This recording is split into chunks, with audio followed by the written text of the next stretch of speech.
Congratulations on the birth of your new baby. In this video today we'll be going over some of the basic needs of postpartum care and what you can expect in the weeks to come. Also, we'll be discussing some of the things you can call your doctor for should they come up. Please be sure that you read the information provided in your blue folder for any more detailed instructions.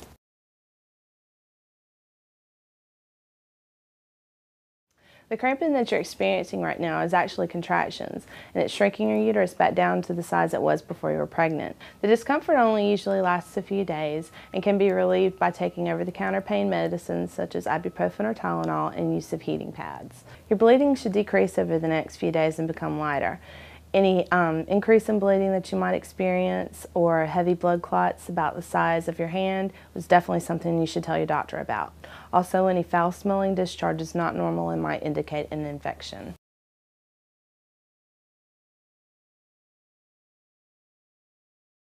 Good hand washing before and after you go to the bathroom is the best way to prevent infection. If you've had a tear or an episiotomy with the delivery of your baby, you may need to take a few extra measures to take care of your perineum. For pain management, you can stick with over-the-counter pain medicines like ibuprofen and Tylenol.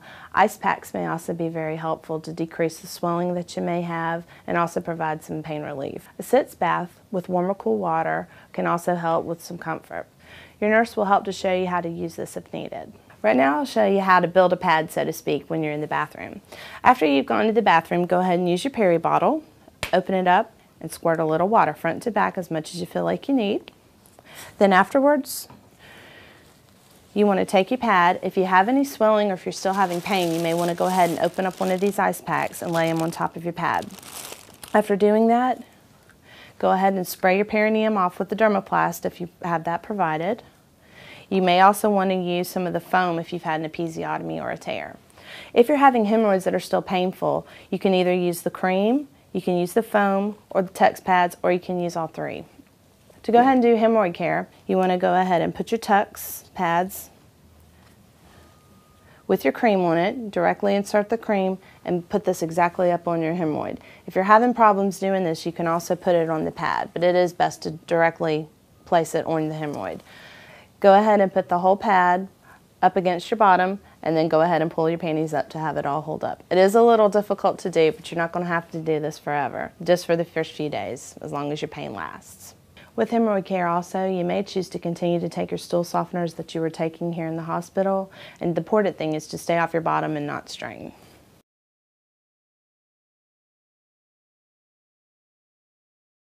It's very important, again, to use good hand washing anytime you touch your incision. You want to make sure that you look at your incision daily to make sure that there's no bruising, no bleeding, no opening, or any kind of drainage coming from your incision. If any bleeding or bruising is noted, you want to make sure you contact your doctor. You may shower like normal and just use water to run over your incision as long as your hands are clean. You want to make sure that you don't put anything on your incision either. The most important thing you can do is leave it dry and open to air.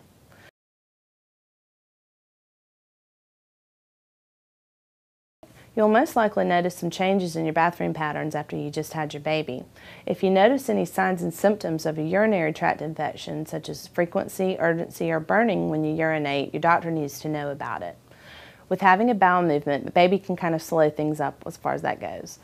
If you notice that it's been more than 5 days for you to have a bowel movement, you need to let your doctor know about that as well.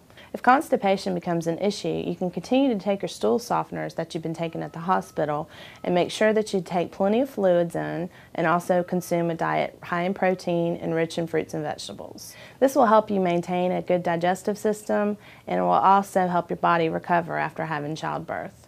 You need to also make sure that you take your prenatal vitamins if you're nursing.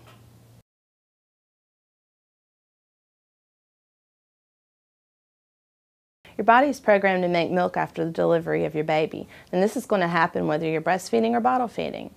Your breasts will become mildly to moderately engorged within 3 to 5 days after having your baby. If you're nursing, it's important that you nurse very frequently, at least every 2 to 3 hours, to ensure adequate milk supply. If you're not nursing, it's important that you wear a bra, like a sports bra or something very snug fitting, for about 7 to 10 days. This is to help keep your breast supported and to decrease the milk supply that's going to happen in any way.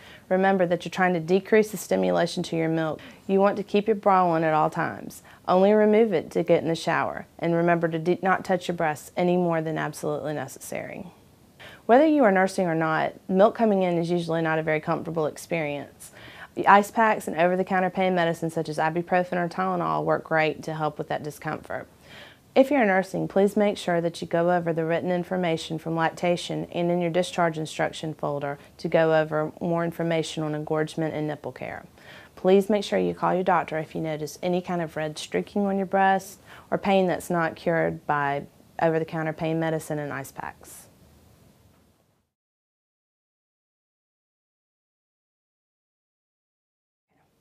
After delivery, you may take a shower or a tub bath like normal. Whenever you're in the bathroom, after you finish going, you want to make sure that you use your peri bottle front to back for good hygiene. With activity after delivery, you may find that you get more tired than you normally would. Your body's recovering, don't forget. You want to make sure that you rest as much as you possibly can. We recommend that you don't do any heavy housework like vacuuming, sweeping, or mopping, and you just limit your activities to mainly taking care of your basic needs and your babies for most of the day. Try to delegate any kind of household chores or cooking to family members or friends that want to help you. We ask that you not drive for about 2 weeks. Also, no heavy lifting, including other children, for about 2 weeks as well. This puts added strain on your perineum and your incision, so we ask you to refrain from that. Complete pelvic rest is necessary for about 4 to 6 weeks postpartum. This includes no tampon use, no douching, and no sexual intercourse. Your cervix is still trying to close up, and it takes about a month for that to complete. At your follow-up appointment, your doctor will discuss birth control options with you.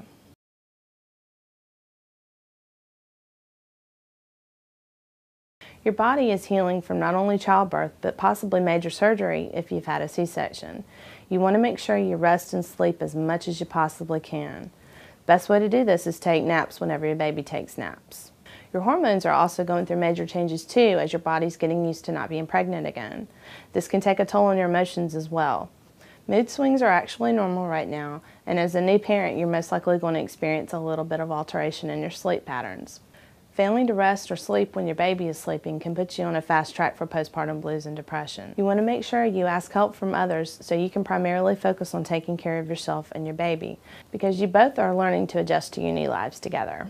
If you feel like your blues or depression is lasting more than a few days or a week, or you feel like your symptoms are getting worse, please call your doctor. They will take you seriously about this, and this can get worse if left untreated. You can also call our nurses up at the desk at any time, and you can find our phone number in your discharge instruction sheet.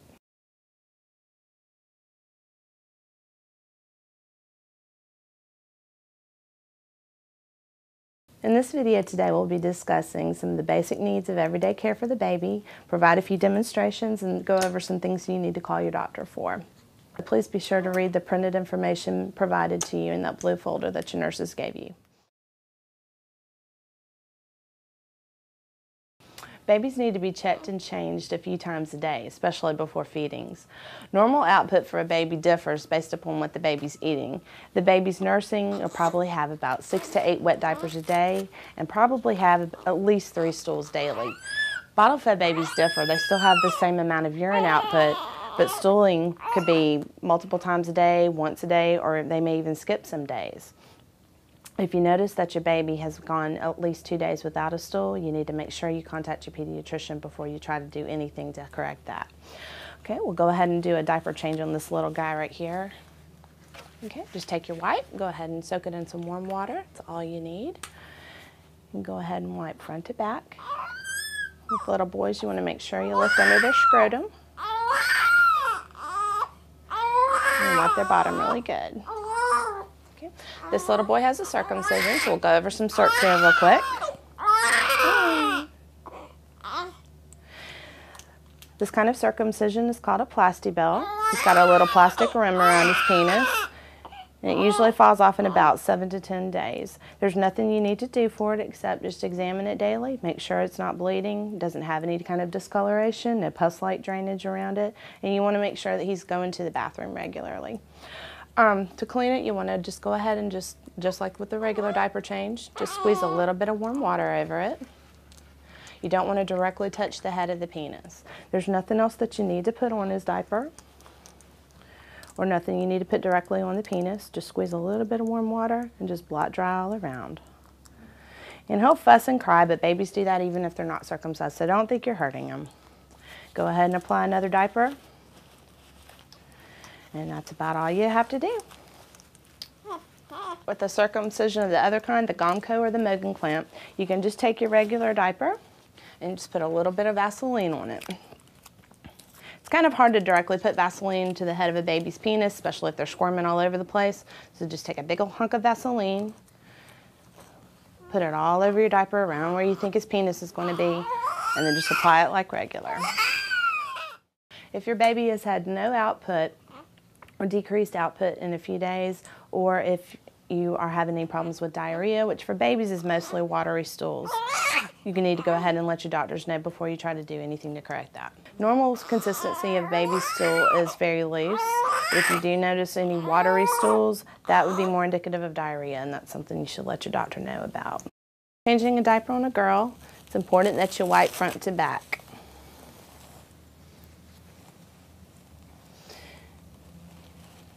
Make sure you clean down in between the labia as well.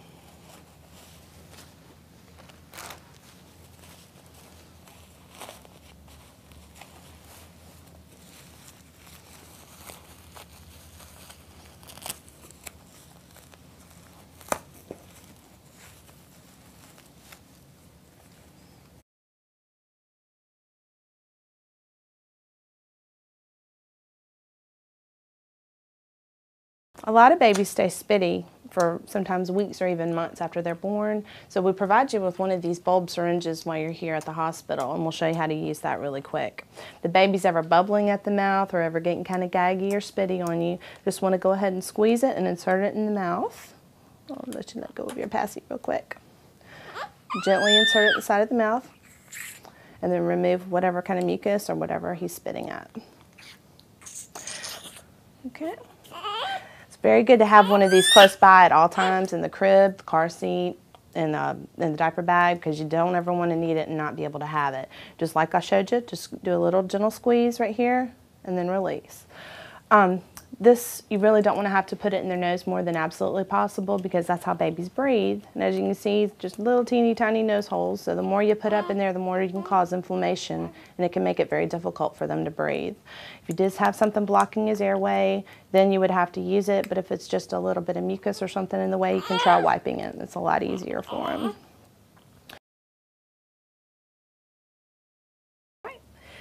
For giving your baby a bath, it's important to make sure you do a sponge bath for about the first 2 to 3 weeks, or however long it takes for the cord to fall off. You want to make sure that your area is free from drafts. You want to make sure you hold your baby at all times, because when they're wet they are very slippery. Start off with a little pan of water, and you want to test it with your forearm to make sure it's not too hot. And we're just right, so we'll go ahead and get started. For the first month, all the baby needs is just a little bit of water to wash off with. Soap and lotions are actually very irritating for the baby for the first month, so we don't recommend their use until afterwards. Just use a little bit of water only on the face. When you're cleaning her ears, just kind of bunch the washcloth up and just kind of scoop in it. And the same with the other side. And make sure you get the bottom of her neck really good. Oh, little girl. Okay. Dry her off and go ahead and start with the rest of her body. You want to make sure that you do it really quick, because they do get fussy. They can also get cold really quick too.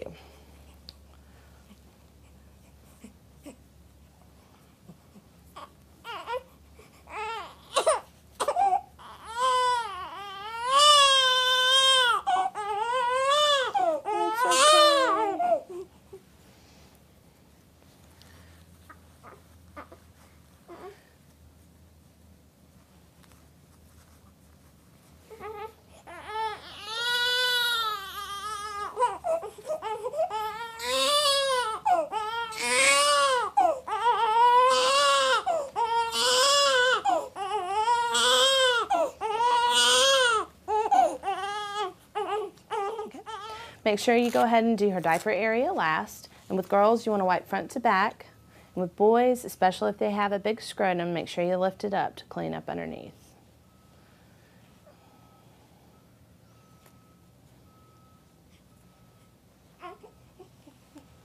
There we go.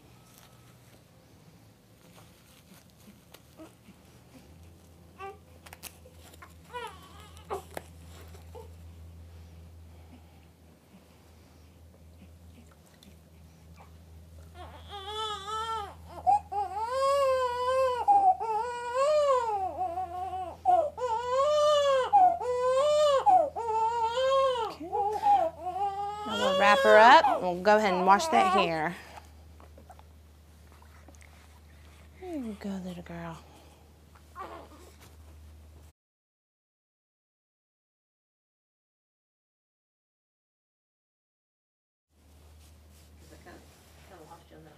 Okay. Now we're going to wash her hair since her body's all nice and clean.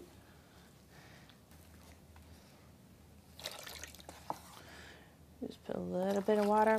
Since her hair is so long, we're going to use a teeny bit of soap, but for most babies, all you need is just warm water. Okay. After a baby's about a month old, you can use some regular soap, this or something similar. Baby skin is very sensitive, so you really want to limit their exposure to anything such as soap, lotion, anything like that for the first few months. We're putting a little bit of soap on her hair because it will get greasy just like ours, and you will have to wash it, you know, at least once a week with soap. It's okay, little girl. Shh, shh, shh. All right, let's get you cleaned up.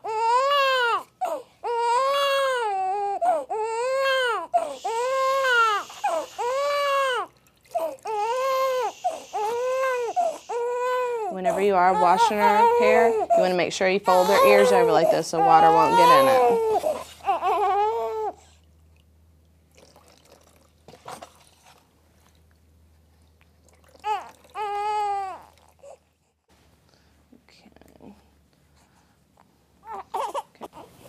Like we mentioned before, baby skin is very sensitive, so we are trying to limit their exposure to things. Soap and lotion are usually given after about a month of age, also in small amounts. You can also use commercial wet wipes then as well. Here, baby powder is not recommended at all. Okay. You can use Vaseline for diaper rash and for dry skin.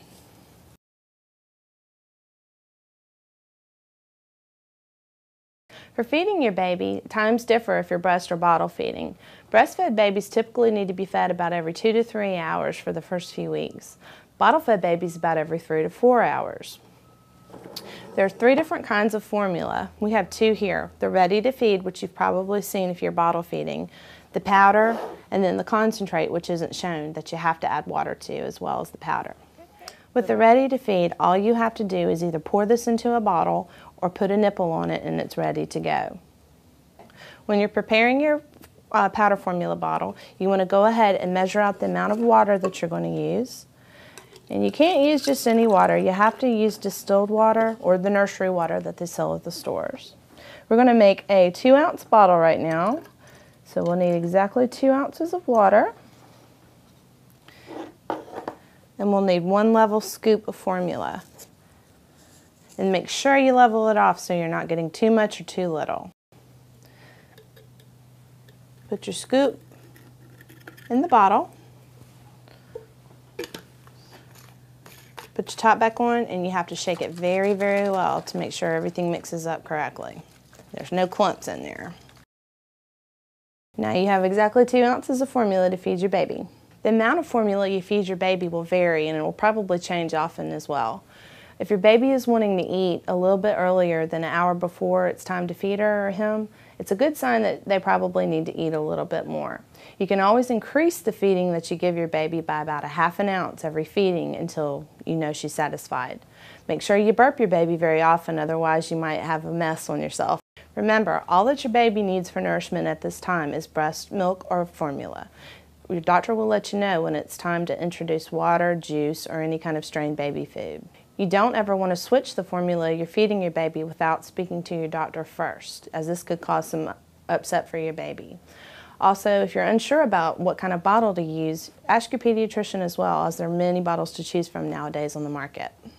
Remember that after you've prepared your bottle, it's only good for about an hour after you've made it. Otherwise, you need to discard it if the baby hasn't taken it within an hour.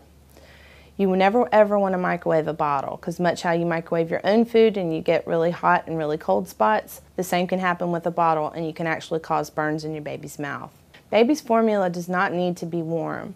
It just doesn't need to be refrigerator cold. The ready-to-feed formula that you were using in the nursery was already room temperature. If you're trying to warm a bottle that's been in the refrigerator, you can either microwave a container of water, or you can use a bottle warmer and make sure you swirl the bottle up very much, especially if it's breast milk, because the fat will separate from the milk. And like I mentioned earlier, the bottle does not have to be warm, you just don't want it refrigerator cold. If you're nursing and you have questions about pumping, you can contact your lactation nurse, or you can refer to the sheet in your blue discharge instruction folder. For checking a baby's temperature, you want to use just a regular digital thermometer and go ahead and stick it under his arm. You're also going to have to hold his arm real firmly at his side so you make sure that you get a good reading. For babies, normal temperature ranges about 98 to 100 degrees. If it's above 100.4 or below 98 degrees, that's something you need to let your doctor know about. Babies can overheat and underheat very, very quickly, so just make sure that you're dressing them appropriately in whatever you would feel comfortable in indoors, and then make sure you have them swaddled in a light blanket for about up to a month. So little guys can't quite regulate their temperature the same way that we do, so swaddling them not only keeps them comfortable, but it also helps them keep their temperature as well. If you ever suspect your baby's getting sick, you always want to make sure that you do check his temperature before you go ahead and call the pediatrician. The babies are acting symptomatic, like refusing to eat, sleeping too much, or being excessively fussy. You can also let your doctor know about that as well. A lot of babies will do things all the time. People think they're getting sick, and it's just normal baby activity, like sneezing, getting startled very easily, quivering at the mouth. It doesn't necessarily mean that they're getting cold or they're getting sick. It's just normal newborn activity. Children are going to eventually get sick. There's nothing you can do to completely prevent that. However, all you can do as a parent is be a very good advocate. Make sure you do good hand washing before and after touching a baby, and before and after changing. Also before feeding preparations as well. Definitely let your child not be around anyone that you know is being sick, has been sick, or you suspect of being sick. Most of the pediatricians recommend that you don't bring a baby out in public for the first 6 to 8 weeks after they're born. You especially don't want to bring your child out too early during the cold and flu seasons.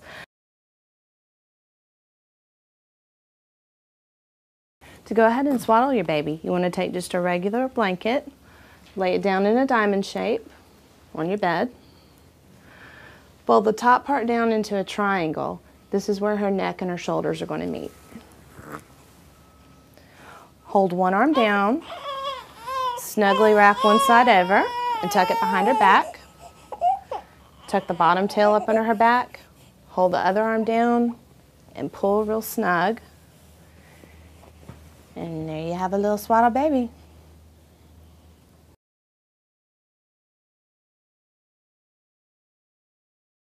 For positioning a baby, tummy time is important, but only if they're awake. You never want to lay a sleeping baby down like this for the night. Tummy time will help her build her neck muscles up and gives her a better view of the world. And it's also a very comfortable position if a baby's been fussy. To reduce the risk of SIDS, we ask that you keep your baby lying on her back for sleep. The sleeper swaddle sack that we give you at discharge can also help with that. Okay. Here we go. To put the babies in the sleeper sack, go ahead and unzip the front. Okay. Just put it on her like you're putting on a shirt. Okay.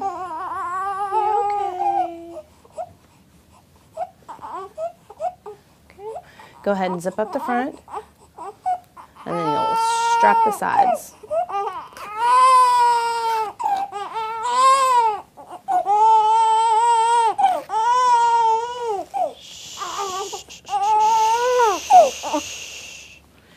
There you go. That easy. To also help reduce the risk of SIDS, you want to keep your crib free of all toys, heavy blankets, and do not use a bumper at your crib.